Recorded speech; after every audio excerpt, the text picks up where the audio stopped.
Hey guys, this is Colin Zhu, aka the Chef Doc, and I know it's been a minute since the last time you and I have spoken, and I want to thank you so much for following the Thrive Bites podcast. And I just want to let you know that there's good reason for that, and let me explain. In almost 6 months, I've been working tirelessly and diligently to helping people near and far during this tumultuous year that we've had from 2020 into 2021. And I said to myself, what more can I do to inspire and impact others? And you guys know me, I'm all about thriving. I'm all about thriving from an emotional, mental, and physical standpoint. That is the reason why I wrote Thrive Medicine, and that is the reason why I started this podcast called Thrive Bites. And so I decided that I wanted to put together a virtual summit experience, gathering over 50 speakers.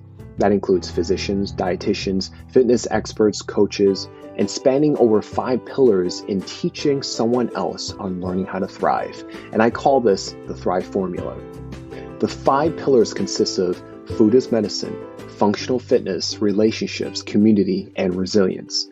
And the reason why I've chosen to do this is because I really wanted to give more tools, more education, and more inspiration, and letting people know that they're not alone and they don't have to be ill-equipped for life and whatever life throws at you, whether it's a curveball, whether it's an obstacle, whether it's a roadblock. And I worked really hard to provide this, and I'm happy to announce that it is fully released and fully accessible. And you may ask yourself, who is this for and what does it consist of? This is for the individual that prioritizes their health and wellness and also wants to take charge of their own well-being. It's also for the healthcare professional and the healthcare professional student, because I wanted to create a summit experience that I wish I could have had when I was in school. The summit experience has over 50 plus hours plus more, ranging from culinary demonstrations to fitness demonstrations to scientific medical sessions. And we answer questions like, what is whole foods plant-based cooking?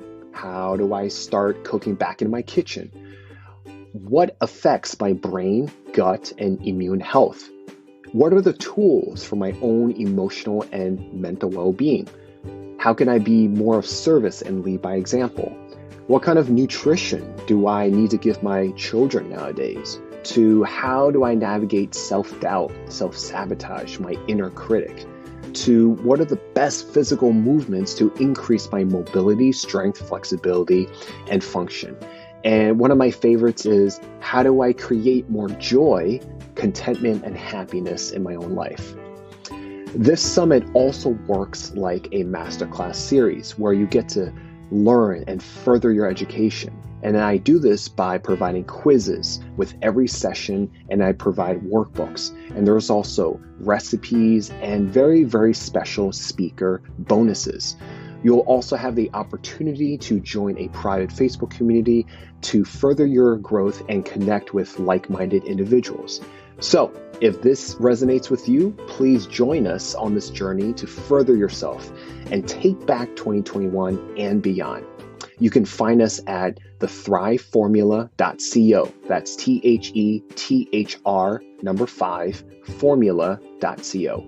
And come on inside, and I'll see you in there. Cheers. Hey guys, this is Dr. Colin Zhu, and thank you so much for being here with us on the Thrive Bites podcast. This is season 4, and we're so excited for you to be here. For those of you who don't know me, my name is Dr. Colin Zhu, double boarded in family and lifestyle medicine, and I interview the best and most passionate health and wellness experts of the industry on this platform. And we talk about plant-powered living, emotional resilience, and creating a thriving mindset. And this season, we're taking it live, we're taking it on multiple platforms, and we're taking it as a Q&A discussion as well as our interviewing of our guests. So we're super stoked about this, and please remember to like and subscribe down below, and we will see you. Welcome to the next episode.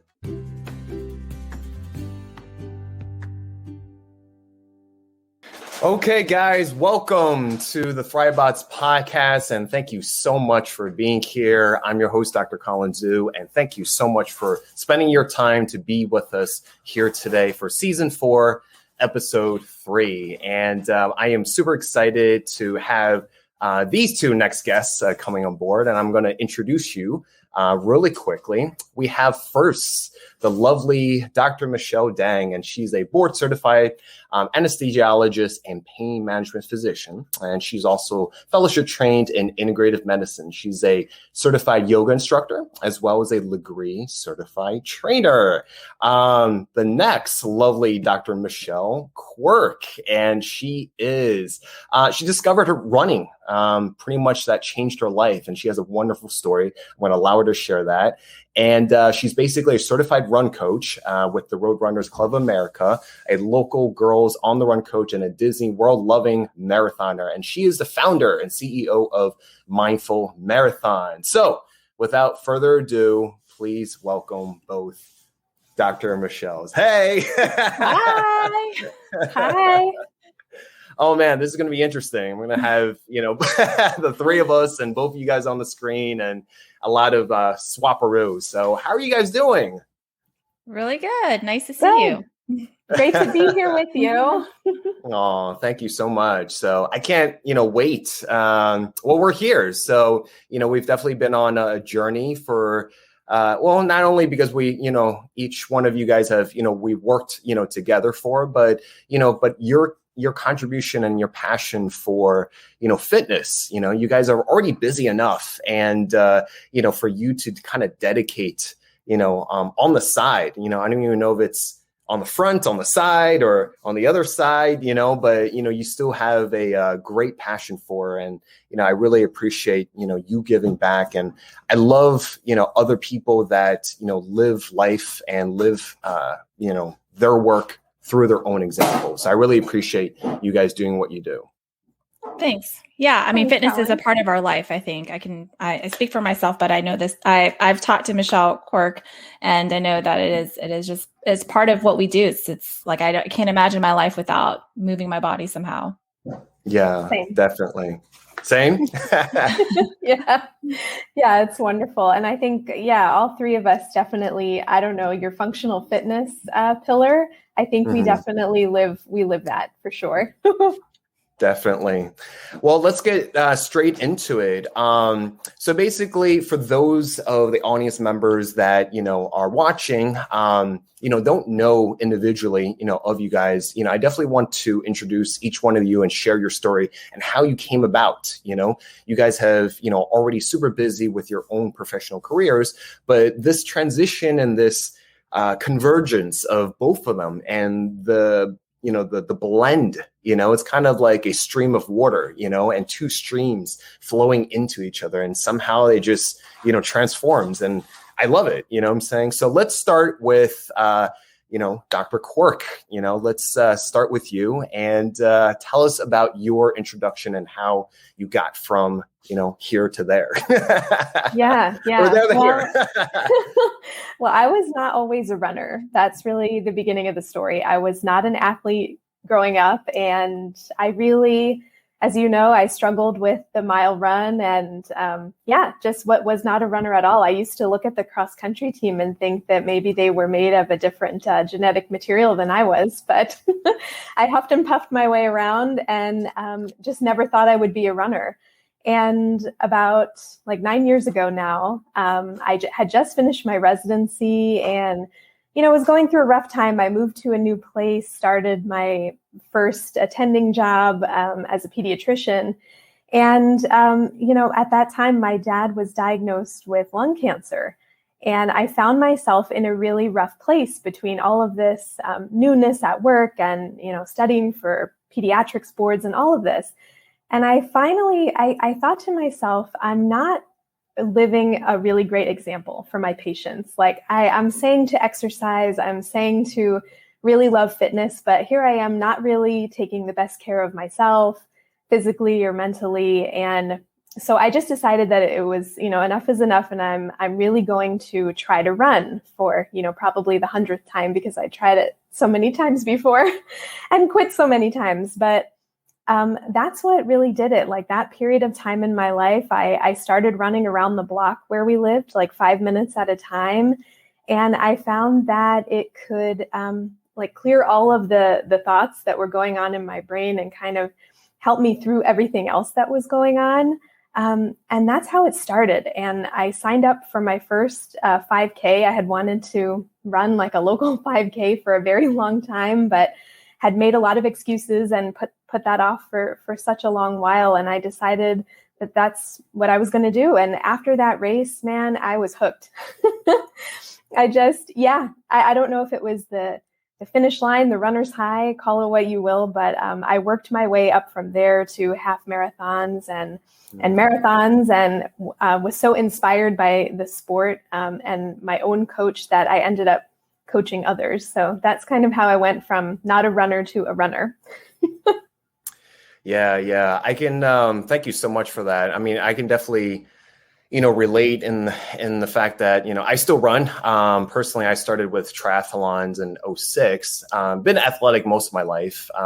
Did a little basketball, a little track in junior high, little martial arts, and I did triathlons in like 2006, and then just kind of grew and just, melded everything else. So I think I have a 10K coming up this Saturday, so I'm pretty excited for it. So, but I get what you're saying, because it is a runner's high, and you do it in conjunction with other people. I know you, Dr. Dang, also do it with, your community. Can you share your story of how you got into it? Sure. So running is, I have a love-hate relationship with running, but I do love finishing. I love the feeling of accomplishment I get after I run. And so somehow I've made it through, I don't know, 8 half marathons, a full marathon, and I don't know how many 5Ks and 10Ks. But in terms of my fitness journey, like Michelle, I didn't really grow up being athletic at all. Maybe I played some volleyball, some soccer growing up, but really did absolutely nothing up until after I had my son, whose name is Colin. And I had him, he's 12 years old now, but I did not really have necessarily a healthy pregnancy, was not really focused on my own personal health or wellness or fitness. But after I had him, maybe he was about 1 or 2 years old, I just felt really just overall just gross. Like I just was not moving myself at all. I had gained all this weight from pregnancy, didn't lose it at all. During that time, I think Groupon or Living Social was really big. And so I got one of those 6-week boot camp classes. And then I started feeling so much better and just feeling more confident in myself and my body. And that was literally when I got hooked. And that was probably around 2011. And from there, I kind of just never looked back. I started all sorts of different fitness classes, from pole aerobics to yoga. But probably in the year 2014 was when I really had a lot of personal stuff going on and started practicing yoga regularly. And I saw how much of a difference it felt for me, both physically as well as spiritually and mentally, that I wanted to complete my yoga teacher training. So I did that in 2014, and then practice yoga probably daily for years after that. But then I just wanted to do more. Like, it kind of is addicting, similar to a runner's high, where the more you kind of work out, you start like seeing the change in your body, seeing the change mentally, that I just started kind of going a little bit crazy on the fitness aspect of it. And I started doing ClassPass, which you can kind of take a variety of classes. So, I mean, it was not unusual for me before the pandemic to do like 3 classes a day and want to keep doing it. But then from there, I found Legree Fitness, which is a high intense, low impact workout on a machine called a Megaformer. And I'm very proud of you, Colin, for calling it Legree. I think the first time we did the podcast together, Colin was like, Le Gras. It looked French to me. I was like, Le Gras? Well, the creator, Sébastien Legree, he is French, but I mean, maybe that's how he pronounces the name. I have no idea. Yeah, we should go ask him one day. We should ask him. So I started taking Legree fitness classes pretty regularly, saw a huge change in my body. I was much stronger. My core was a lot stronger. And so that was when I shifted and started practicing Legree much more regularly, and then became Legree certified. So currently I teach Legree Fitness and I practice it as much as I can. I have a home microformer, which is a home Legree machine. And I just love just all sorts of different kinds of fitness. I encourage everybody to try a little bit of everything. And I started a Fit Female Physician group on Facebook, and we have, I think, close to 4,800 members right now, which is crazy. And I know Michelle Quirk is in that group as well. And that's like super fun for me. I mean, my passion is just getting people motivated and inspired no matter where you are. And there's a season for everything. Yoga was my season for a long time. And then I shifted now to Legree Fitness, and that may change as well. But I think the important thing is just to keep moving. Have myself muted.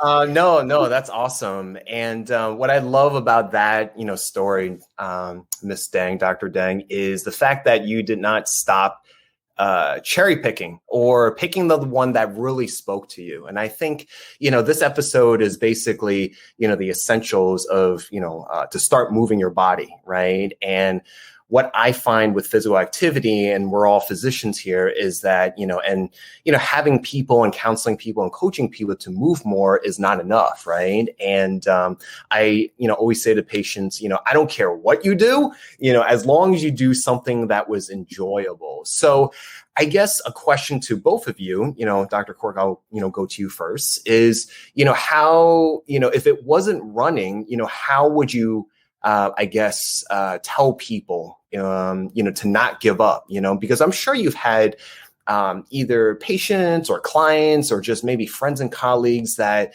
don't want to move, right? So how do you tell them to, don't stop? It's kind of like, looking for something, and you'll find it, when you see it, Dr. Dang, you said like you felt it, right? So, Dr. Quirk, like how do you come across those situations when you have a soul that's like, I need to move. I know I need to move, but how do I get from point A to point B?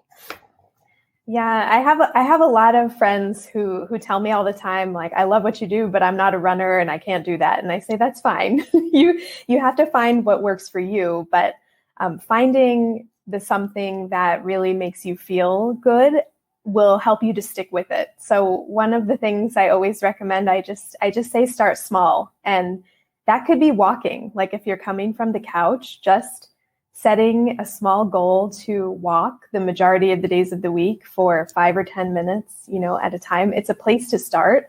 Maybe the ultimate goal is like that you would like to go hiking. Maybe you like to be in nature. Really just any kind of movement and finding that. So I definitely encourage this with my patients too. Like obviously not all of my pediatric patients are runners or like to run, but there are so many sports out there and so many aspects of fitness. But really for people coming from the couch or people who are really struggling with motivation, just walking, like a simple walk plan. I've been writing like prescriptions for walk plans for years for the kids at work and friends and family. But yeah, starting small is really the key. Everybody wants, an overnight success, but lifestyle change really happens more gradually and more slowly. And you have to find something that you really love to do so that you keep wanting to do it. Oh, you got to share this prescription. How do you write a prescription for the kiddos? I basically, I love to write training plans, right? So I make like a little grid, and we're going to do day 1, day 2, day 3, and walk, 5 minutes Monday, 5 minutes Wednesday, 5 minutes Friday. And I write a little plan. Oh, wow. That's so cool. I'm imagining like a little spreadsheet, like basically, a little Excel file, right? Yes, and it's like column A. Yes, that's how I write my training plans. So I just kind of adapted that for walking. Oh, wow. Dr. Dang, how do you get people, how do you get those people that are like, I'm not really sure. I'm not flexible. A mega what? You mean a transformer? Like, what? How do you persuade, or how do you get them to do those, quote unquote small steps? And do you have your own version of small steps? Yeah. So like Dr. Quirk said, I mean, for me, it's about sustainability. So I think finding whatever it is that's sustainable for that particular person. And so I ask people, what do you like to do? So for a while I did Zumba too. So that's another thing that I did. I was actually considering getting Zumba certified at one point. I wouldn't be surprised. So I love dancing. And actually, a side note, I was like, maybe I should look into doing that again. But anyways, I love dancing. And so for some people, they may not think dancing is a form of exercise, but it totally is. You can burn so many calories dancing. There's so many different options out there for dancing, not just Zumba, but other types of dancing. So I think finding something that they're interested in. Also, some people are really into like listening to podcasts or audiobooks. And so if they're really not into necessarily running, but they like listening to stuff, I mean, that's something that they can do. I mean, I know when I'm into like a really good true crime podcast, I like the running is so much better for me because I'm like, okay, I can dedicate 45 minutes of running or walking and listen to this one episode. And so it's not that bad. So yeah, I mean, just finding something that's sustainable, but at the same time, I do have lots of friends who say, oh, I can't do yoga. I'm just not flexible. It's too boring. And I think that comes from a place of just not really understanding all there is in that particular type of fitness. So yoga, there's so many different types of yoga. It's not just a slow hatha type of yoga. There's power yoga, Baptiste yoga, that's very fast paced and really, really challenging. And in terms of, them not being flexible, I mean, you get more flexible by actually practicing yoga. But I tell my friends or, my clients that, especially if they're trying Legree Fitness for the first time, I got to tell you, like, it took me 5 to 10 classes to really feel like I didn't have 2 left feet on the machine. And so it can be a little bit discouraging. So often I'll tell people if you're trying something new, especially a Legree class, try at least 5 classes and see how you feel. If after about 5 classes, you're just like, it's not for me, then you're probably not going to be able to last a really long time with that particular type of fitness. So I think it takes, a little bit of time, a little bit of patience, but if it's not for you, it's not for you. It's not a big deal. There's like hundreds of other types of fitness that you can do to continue moving. Hey guys, we're going to be taking a short break, but don't go anywhere. We'll be right back.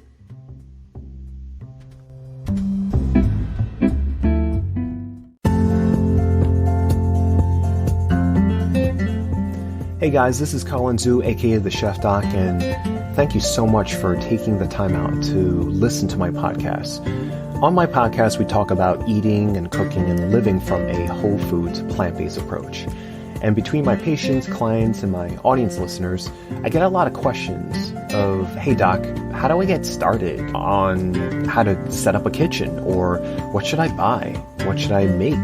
Is there something beyond a salad, broccoli, and a smoothie? I know in our fast-paced life and during a pandemic, it is much more challenging to be able to teach yourself and learning how to cook. And so I partner up with Listenable, who is a leader in audio educational courses that are bite-sized. And I went ahead and created a course on how to get started on a whole foods, plant-based lifestyle. And in this course, I put in my best tips, tools, and tricks on everything that I've learned on how to get someone started, to eating more plants, getting healthier for you and your family. I talk about how to set up your kitchen, from the pantry to the fridge, to the freezer, to how to navigate the supermarket, to what kind of utensils and appliances one needs to have, to what do we need to make, how to meal prep, what kind of cooking techniques there are, and what exactly is whole foods plant-based. And I'm able to make this course over 10 lessons. Each of those lessons are less than 10 minutes long, and you'll be able to finish this in an hour. You could even do it while commuting, exercising, or even walking your dog. And in addition, you can choose from over 3,000 plus original audio lessons created by well-loved experts. Just use the coupon code COLINZHU, COLINZHU, on listenable.io, and you'll be able to get 30% off a year of Listenable. So definitely check that out in the show notes, and check out the course on how to get started on a whole foods plant-based lifestyle. And I'll see you there. Thanks for listening, and now back to Thrive Bites.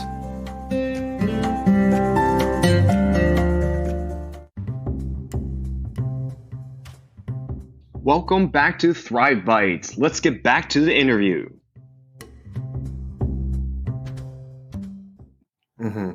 Yeah, I really like, we used to have, well, I still think they exist, the Groupon. I don't know about Living Social. Haven't used that before.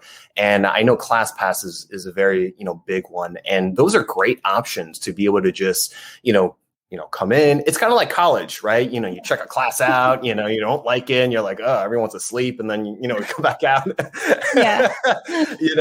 just to kind of try it out and it's to trying. And I think what you said was really important. The fact that, 5 classes, I don't know if that's a magic number, I guess it's this dependent on people, but, just having at least, I would probably say at least like 3 classes to kind of get out the first day jitters. Maybe you need to go through a couple of icebreakers. You're just not sure of everyone there, So, I mean, what about you, Dr. Quirk? I mean, how many times, have you worked with a client that you said that maybe this is not really for them and, maybe suggest like a different sport or a different, coach or something like that? I'm not sure if you encountered that. Yeah, for sure. I think I would give it a month. Like my brain thinks in 4 month 4 month of writing a training plan. And so I think like we can kind of tweak things. Like usually at the beginning, if I have a new runner, the goal is finding someone's easy pace, like a conversation pace that they can sustain for a long period of time. And that can take a couple of weeks to figure out, especially if you have someone who's been primarily walking and they want to make that transition to either run walking or running. And so it can take a couple of weeks, but I think people know by about 3 or 4 weeks in, like, okay, this is working and it feels easier to me. And then I've done my job, and then usually we can kind of take off from there. But there's definitely a period of time to give it a try. So you have to be a little bit patient, I think. Okay, cool. For guys that are watching in, just a reminder, this is Fitness 101 with the lovely, Dr. Michelle Dang and Dr. Michelle Quirk. And we are talking about the essentials to start moving your body. So here's another question is, when I counsel patients, I don't personally coach fitness, but when I'm counseling, patients, I find one of these options work. One, having a accountability partner, having someone that's supportive, whether it's like another person or, joining a community, a class. Before the pandemic myself, I really fell in love with CrossFit because of the whole concept of, community. And, community is part of, our pillar to thrive. It's part of, our social network, right? And then having this external motivation. People know that it betters their health, but maybe don't think about it, themselves. Maybe you have to refocus on like, well, Mr. Smith, why don't you focus on thinking about making it to your daughter's wedding? You know what I'm saying? Something like that as an external motivator. What has worked, for you, or do you resonate with any of those? Dr. Dang? Yeah, for sure. So for me personally, part of my own motivation for starting my fitness journey was because I just felt so bad after I had my child and about myself and my health. And also I had a strong family history on my dad's side of heart issues, heart disease, high blood pressure, coronary artery disease. And so I wanted to decrease that risk for myself. I mean, I just had a baby. I wanted to be around for my baby and be healthy. So that was definitely a motivation for myself. And then I think as I kind of explore different types of fitness, I think setting or having some sort of lifestyle goals in mind for myself. So for me, it was like, I really don't want to be on a lot of medications if I don't have to. So my goal was to be more cardio healthy. So that was when I started running. And then from there, it was like my goal later on was to decrease my risk of osteoporosis. So then I added more strength training. And so I think having those goals in mind and those factors that contributed to my own health and my genetics really was very motivating for me. So, I mean, I think that works for a lot of people. Mm-hmm. Cool. I like that. Having those, looking back at your quote unquote, genetics and family history, So what about you, Dr. Quirk? Yeah, I think what Dr. Dang said really resonates with me. Really, it's about setting some short-term and then long-term goals. And what's always helped me and helped my athletes is to think about your why before you start on whatever exercise journey it is, and kind of thinking, both short-term and long-term. So same thing here in our family. We have a history of diabetes and heart disease and high cholesterol and high blood pressure and all of those things. And so, making a decision from somewhat of a younger age that I am trying, to keep those things at bay and not have to take a lot of medications and really set the example for my patients and my family. And then, as you go along, of course, your goals change and that's okay too. But I think really sitting down and figuring out what is your motivation to start this process can be really helpful when things maybe get tough or you don't feel like going out for that walk or going out for that run, but maybe you're training for a race or a hike or a trip, or I have to find out what you're training for. I think that's a helpful thing. Definitely. I think what helped for me over time was, having that, competition, factor. So, I booked my first race in 2006. It was actually on my father's birthday. It was my first race. And, for those of you that participate in triathlon, and granted, it's not an Ironman. There's many, many different classes. So I started from the beginning. I started with the sprint triathlon. And, it's a bike, it's a swim, bike, and, running sequence. And nothing is more humbling than, being in the same sport or race and having a 75-year-old and a 15-year-old in the same race, and they both beat you. Nothing is more humbling. And I remember distinctively another race later.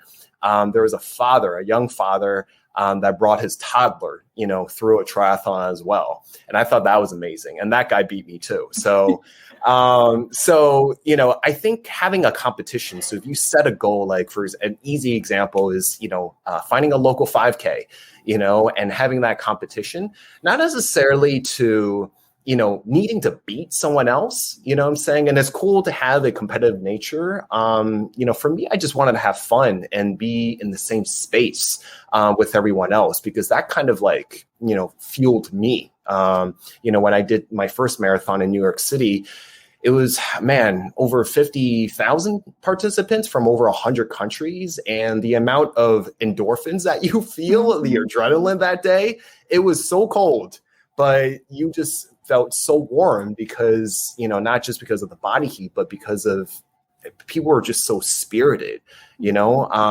you have any similar experiences, Dr. Deng? Yeah. So I completed my first full marathon in 2019, January 2019, and I did it in my home city. And that was after I finished, I said, I'm never going to do a full marathon again. And then here I am, like 2 years later, considering doing another full marathon. And so, it was such an amazing experience. And I have to say, if people haven't done live races, of course the pandemic kind of threw everything off kilter, but a live race is just so amazing, especially if you're able to do it in your hometown, because I was running by my old college. I was running by my house. It's a great turnout in Houston this year. In 2022 is our 50th anniversary. So it's live. So there is just something to be said. I know Michelle can really speak to that, being a running coach, but yeah, it's just that the running community is amazing. I can't speak enough for it. Yeah. You guys talking about your marathon experiences makes me want to go sign up for another one right away. But,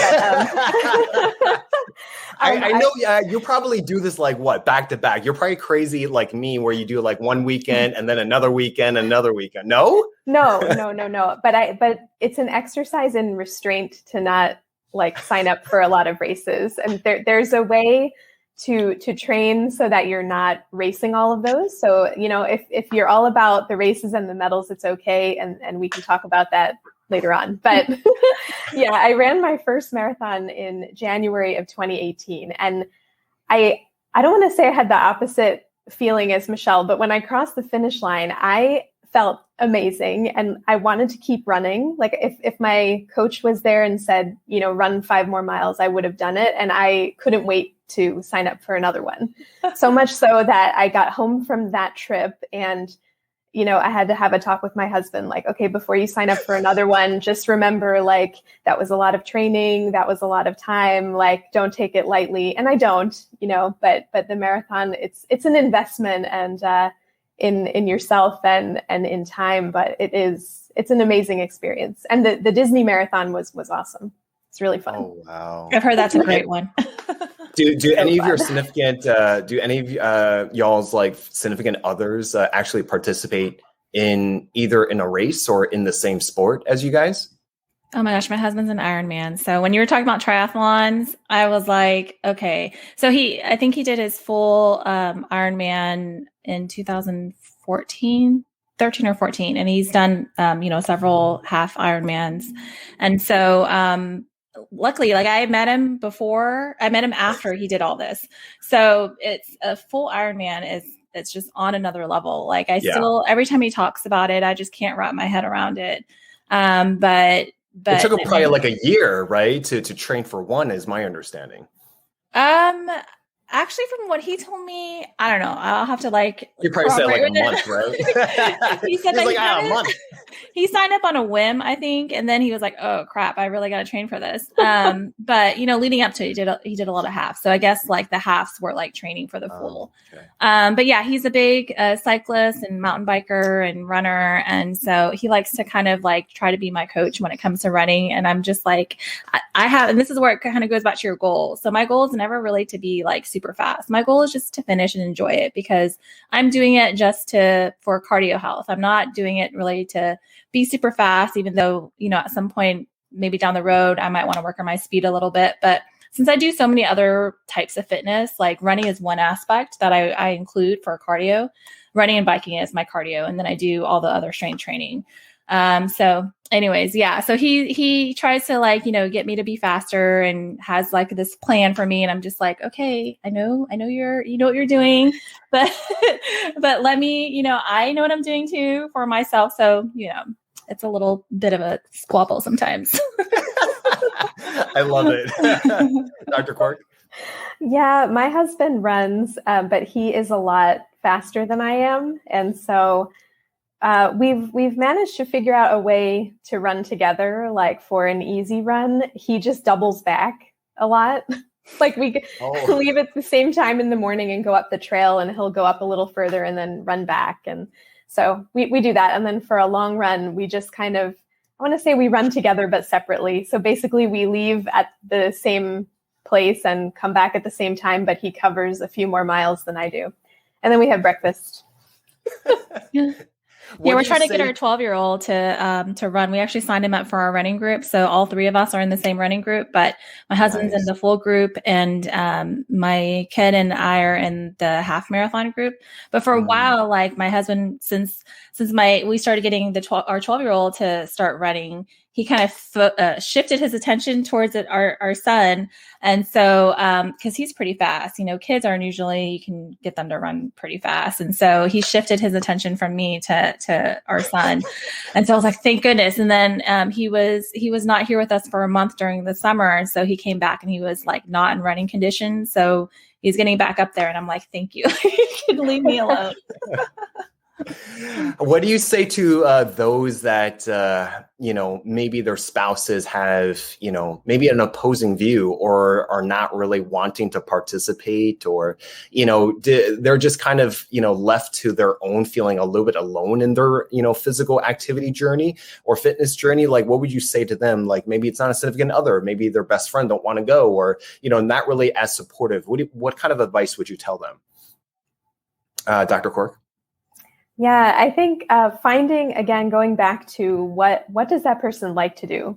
Could you come up with a way, like if one of you is a runner and one of you is a cyclist, could you still go out together? Like if you wanted to try to do this together and spend time together, maybe you do it that way. Or you have a walker and a runner, and same thing, the runner can double back a little bit if you're trying to do it together. But I think you're setting a good example. So even if your partner or your friend is kind of on the couch right now, you're still, saying all the time what you're doing with your fitness, and you're a source of motivation and inspiration, and you're setting a great example. So I don't know, I like to think maybe you're inspiring them, even if they don't go out and run with you or bike with you or whatever it is, but you're inspiring them, even if it doesn't seem like it. So keep doing what you're doing, and hopefully the rest will follow. I love it. Leading by example. Dr. Dang? Definitely agree with that. I think part of it just is communication. So if it's like a significant other that kind of isn't really where you are fitness wise, I think just keep asking, because maybe, out of 10 times, maybe one of those times they'll want to go on a walk with you. And so I actually I took a long break from running, maybe about 1.5 years. And during the pandemic, my husband and my son were running, and I just didn't want to run at all. I just had to run. And there are several times they would always ask me come run with us. And I'm like, no. And then finally one night my husband was like, well, I got you a bike. Can you come? Gives work. Yeah. He was like, can you come bike with us? And then you can be our water boy. So that was kind of like our joke, mommy's our water boy. And so I would bike with them. We only did this a couple of times. Them, and I'd have water bottles. And so then they're running next to me and they'll grab the water bottle from the bike. And so I have to say during that time, I was like, I really don't want to, but I'm kind of glad that they kept asking me and kind of pestering me, because out of all the times that they did, I did come out with them. And it actually was a really nice evening. It was really cool and had a nice breeze. And so I wasn't dying or anything. And I was actually taking videos of them running. It was kind of fun. So I think keep asking, even if you're not on the same page with the fitness, and just communicate why you're doing it. And one of those days it'll stick. Yeah, definitely. Guys, we're going to transition to the Q&A. For those of you that are watching, please know that this is a live stream. This is episode 3, Fitness 101 Essentials to Moving Your Body. And we want to take your comments and questions. So please type it up in the comment section and we will ask them live to both Dr. Michelle's. We're going to take a quick commercial break and we'll be right back at it.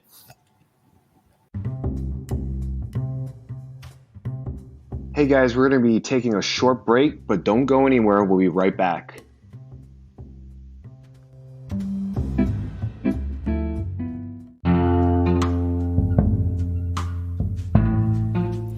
Hey guys, this is Dr. Colin Zhu, aka the Chef Doc.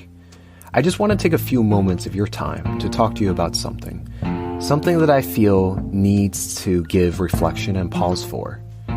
Is there something interfering with your happiness or is preventing you from achieving your goals? I know for me, I've been on the self-work journey for a decade now. And I remember in my personal experiences, through my doctor's journeys and also from traveling the world, I was always searching for the next step or thinking that happiness was a destination. However, it's not. What I found instead was that life was a process. And learning about life was also a process and a practice. And that the state of happiness and the state of joy and contentment was also a practice. For those of you who don't know, since I don't share that much on my podcast, is that I actually battle with anxiety, OCD, and in the past, episodes of depression. However, little by little, step by step, after seeking extra help, I've been able to achieve monumental things in my life that I've been eternally grateful for. BetterHelp will assess your needs and match you with your own licensed professional therapist. BetterHelp is a sponsor of this podcast. It's not a crisis line. It's not self-help. It is professional counseling done securely online. There is a broad range of expertise in BetterHelp's counselor network, which may not be locally available in many areas. The service is available for clients worldwide. You can log into your account anytime and send a message to your counselor. You'll get timely and thoughtful responses, plus you can schedule weekly video or phone sessions, so you won't ever have to sit in an uncomfortable waiting room, as with traditional therapy. BetterHelp is committed to facilitating great therapeutic matches so they can make it easy and free to change counselors if needed. It's more affordable than traditional offline counseling, and financial aid is available. BetterHelp wants you to start living a happier life today. A couple of reviews. This is by Rebecca Raymer. Becky has literally saved my life by truly understanding me. She has given me self-talk strategies and different thought pattern exercises that have made me stronger and a more aware person. I am so grateful to have found her. I've been to so many different therapists, and none have helped me like Becky has. This is another review for Adam Johnson. I've had counselors before, both on BetterHelp and in person through work, and Adam by far is the best counselor I've ever talked with. I feel like he actually listens to and what is going on. He asks questions to help you navigate your thoughts, and you can tell that he is listening and wants you to help you. Visit betterhelp.com/thechefdoc, that's better HELP, and join the over 1.4 million people taking charge of their mental state with the help of an experienced professional. Special offer for ThriveBite listeners, get 10% off your first month at betterhelp.com/thechefdoc, THECHEFDOC. Thank you for listening, guys, and back to the episode.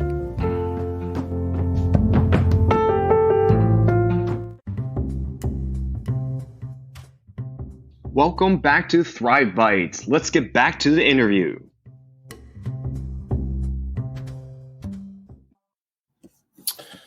All right.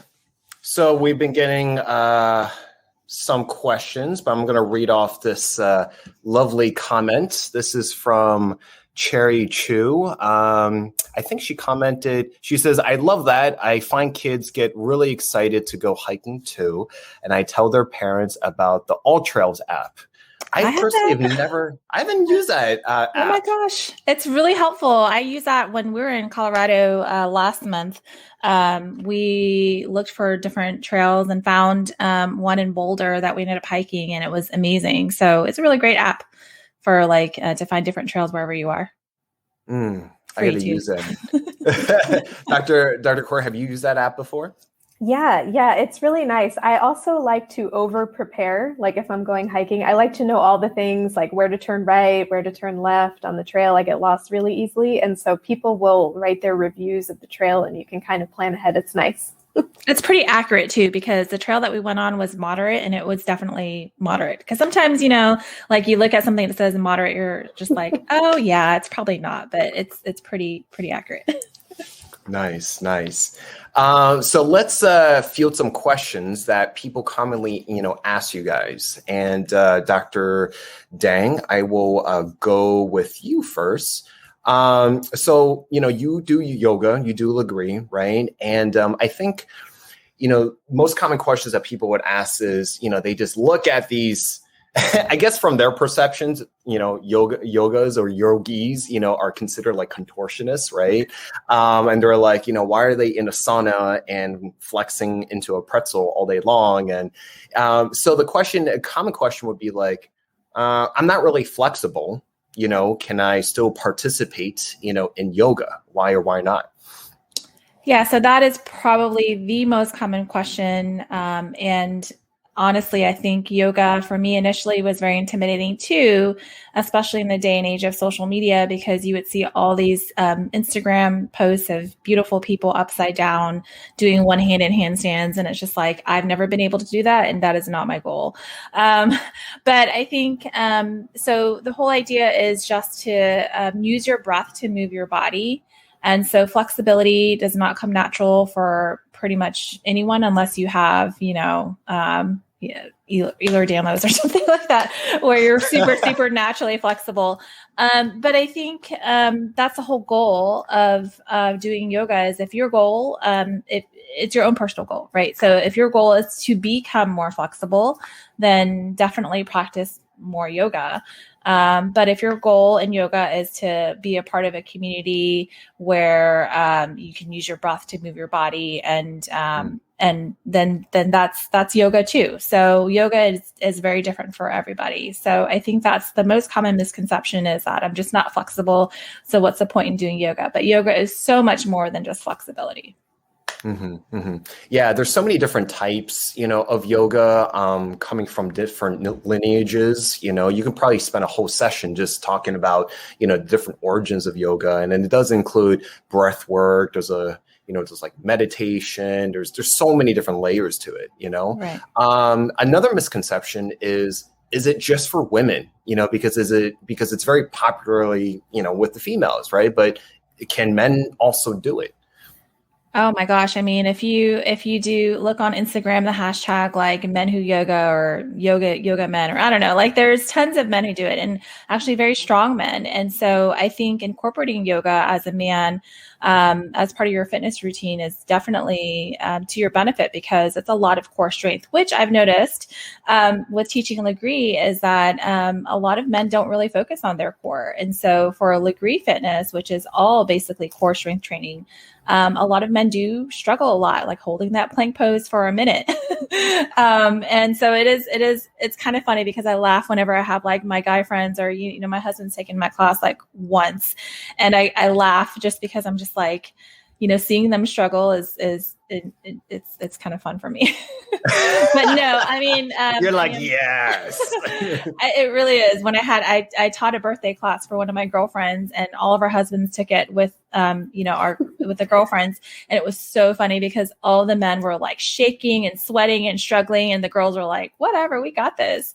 But yeah, I mean, it is, even though you find in yoga and in Legree Fitness or Reformer Pilates, it's predominantly women. I think it's just because men think that no offense, Colin, but men think that they got to be in the gym, CrossFit and all this stuff. But, it is, Legree Fitness especially is really, really hard for a lot of men. So it definitely is not just a workout for women. Definitely. We'll definitely come back.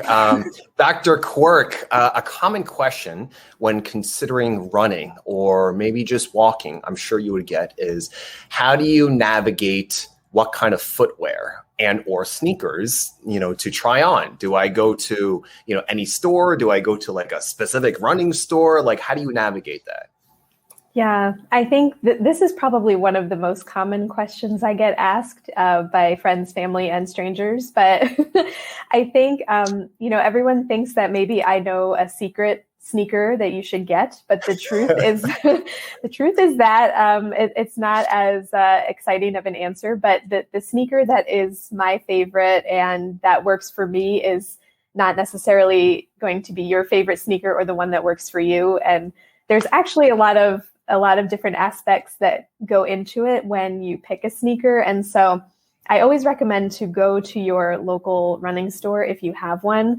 I know if you live rurally, there might not be somewhere close. I live in Philadelphia, and so there's a lot of great choices. But they know sneakers. They are sneaker experts, and they will take your running history and figure out, what level of runner you are, if you're newer to the sport, if you've had previous injuries, changes in your form or your gait. So usually they have you run and walk on a treadmill in the store so they can look at your foot and all of these things. So I've run in all different brands. There are types within the brand. So yes, the short answer is go to the running store and talk to the experts over there, and they will help you out and get you started. Do you have any running stores like off the top of your head that you would recommend that people can probably Google around them? Yeah. So I like here in Philadelphia, the Philly Runner or the Bryn Mawr Running Company. And for a while, the Philly Runner was doing virtual fittings because of the pandemic. So even if you don't live in the city, you can talk to someone online, which is really nice. But a chain store would be Fleet Feet or Roadrunner Sports. Those are two big ones that are in a lot of cities. They will help you out. Fleet Feet. I really like them. So. Yep. Nobody wants to hear that, to go to the running store, though. Honestly, how many times has that question been asked? And every single time, so many. Like, please just go to the running store. No, and nobody wants to hear that. I think in the Facebook group, we're very pressed for time. And so it does take some time out of your day to go and do that. But a lot of my athletes are newer to running, or they're beginners, and they tend to be intimidated to go to the store. So it's not like a time issue, but it's like, I'm afraid to go in there and say that I'm not really a real runner, or I do run walk. And so I know that I felt that way when I started, and I thought, who am I to be going into the running store and asking for help? But the truth is that, the running community is so welcoming, and every runner started from somewhere, and they really want to help you out. They want to set you up with a good pair of shoes so that you keep going back, right? Yeah. What is that quote or proverb? The step to a 10,000 foot journey or whatever starts with the first step or something. I'm butchering it right now, but it's true because because it's true, because you have to understand whether you're a forefoot runner, a midfoot, or a heel striker, and you don't even know if you get shin splints or you have knee issues, you have patellofemoral syndrome. Like, you don't know until you try it out, and it's worth investing in a good pair of shoes, running shoes or sneakers, to prevent injuries, right? And that could be a whole nother discussion in and itself. Dr. Dang, another question that people would have is how, if I'm doing yoga, right, and I have like a bad back or some other injuries, can I still, participate? How do I modify them? Or if I even, need to do them? Yeah. So with my background as a chronic pain physician, I often get this question because a lot of times people, if they injure themselves, especially if they hurt their back, they think that, well, this. Uh-oh. With an injury, you should still move your body, but that's probably the most important thing, because if you're not moving your body, you're going to go put your body into more spasms. And so then when you do move your body, it's going to hurt even more. And then so it's just this vicious cycle. And so just from my own personal experience, I herniate my back probably once every 18 months or 2 years. But actually, since I've been working out in the past decade or so, it's not recurred as often. So I tell people, if you do have an injury, especially a back injury, definitely take some time off, but then maybe like a couple of days, take some medicine if you need to, hot baths, whatever feels good for you at that time, but then get back into it. And recovery, in my opinion, is different for everybody. But in general, I think starting slow, if you do have a practice of yoga, doing something like what's called restorative yoga or yin yoga, where it's gentle and really breathing and stretching into the pose. And then adding, for back pain, adding a lot of core strengthening exercises. And so yoga is a lot about core strength. Pilates is core strength. Legree Fitness is core strength. All of that will help strengthen your back. So by strengthening your core, you're strengthening your back. And so it is a misconception when you do have any type of injury to just take some time off. Okay, so if you sprain your ankle, of course, you can't work out on it. But, just in general. Be smart about it. Yes. Like just the general aches and pains that we all get as we get older. It takes some time to have some body awareness to really know what the cause is and know whether you should move through it. But if you are going to studio to work out, definitely many of the instructors are well-versed and know what you can do to modify if you have a specific area of pain. So if you have knee pain or ankle pain or, back pain, then they'll show you different ways to modify. So, yep. Keep moving. Yes, keep moving. Don't stop. Yeah. Dr. Quirk, same question to you. How do you navigate, a client and or, a patient if they have an injury? Do you tell them to completely stop, or, you also try to modify for them as well? Yeah, with running, I definitely am more of I would say, conservative in terms of taking some rest days and time to recover. But that can mean that, you may take off from running, but you can walk or do gentle yoga depending on what it is. Like a lot of the time we don't want to be weight bearing if something is really hurting in our legs or our feet or our hips. So usually I recommend taking a couple of days off of running, and then if things feel better, whenever you get back to it, you start back with a very easy jog, like a light run, and see if things still feel okay. And if they feel okay, great. And if they don't, then, it's time to pull back further. But I'm a big believer in active rest. Dr. Dang was really talking about that. But with running, I'm definitely more of the rest and recovery. So if something is hurting, it is a sign that you might need to slow down and take a breath and regroup and rest. So walking, yoga, cycling sometimes, but yeah, it's okay if you miss a run. Yeah, I always, the road and the sidewalk and the track is not going anywhere. It'll definitely be there. And all the races too. I mean, I've definitely been bummed, because I have missed races and had to cancel them for whatever reason. And there'll always be more races, more competition, more classes, more yoga classes. So, guys, this has been great. I definitely want to conclude. We're coming up to an end here. I definitely want to highlight the both of you because you are, teachers on the Thrive Formula Masterclass series. And I wanted you guys to kind of share, what you have contributed and what people can get out of it. So Dr. Deng, I'll let you go first. Sure. So thank you, Colin, for having us on. And so currently what I have going on is I mentioned earlier the Chevron Houston Marathon and Aramco Half Marathon. It's our 50th anniversary in January 2022. And I am so grateful to be chosen as one of the race ambassadors, which is super exciting. I mean, it's a huge race. And so if any of you are interested in signing up, Houston is always my favorite race to run. And I will be posting on the Chevron Houston Marathon Instagram page and our blog as well in the months leading up to I'm planning on doing the half marathon this year.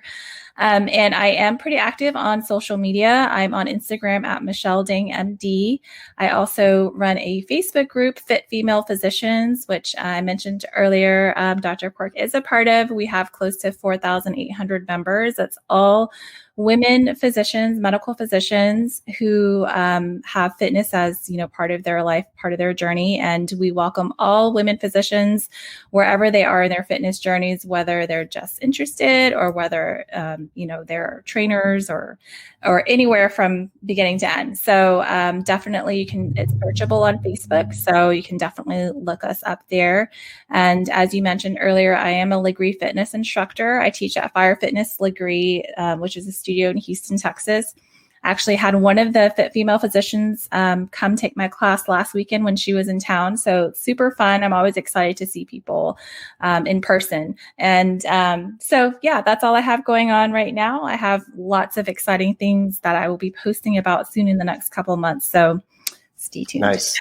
And what is your session about, on the Thrive Formula for people that are inquiring? My session is on Legree fitness and moving their body, I think. Yeah, and hers, she kind of goes into her background story, and you've given us a wide array of moves and postures, and demonstrated that for us. That was really, really nice. Yes. So thank you for that. Thanks, Dr. Quirk. What do you have going on? And, speak a little bit about the session that you've contributed as well. Yeah, well, thank you, Colin. And thank you to Dr. Deng for being here. The session in the Thrive Summit was about how to get started with running, like very simple ways to get started with your running. And we kind of go into a little bit of the physiology of it and geek out a little bit. It's really fun. And then there is a demo session where we do warm-ups and cool downs and some very simple exercises for the core. So we can sort of get started with the core, and then you can go and take Dr. Deng's class after that for like level maybe 1.5. But yeah, it was really fun. And yeah, right now I do customized training plans and personalized coaching. So if you are a newer runner or getting back into running after a long period of time off, I would love to help you get back out there. Maybe you have a fall race that you're thinking about or that you've signed up for and had that oh no moment, like you need to start training. So you can find me on my website, which is mindful-marathon.com. And I have a YouTube channel. It's called Mindful Marathon, where there are lots of tips on and running tools over there, and an interview series with with other runners and experts on a lot of running topics. And you can find me on Instagram too, mindful.marathon. But that's what's going on over here. I love it. And when this episode replays, I'll be sure to include the links in the show notes, so you guys could, watch out for that. So Dr. Michels, thank you so much for being here. I really appreciate your time and your contribution to the physical activity / fitness world. And, pretty much a message to all you guys is please keep moving. I hope this gave you a little bit of inspiration. So please say goodbye to all the Dr. Michels. We're going to play this outro video. And guys, we will see you on the next episode next Wednesday at 5 Pacific. And thank you so much for watching. Bye-bye.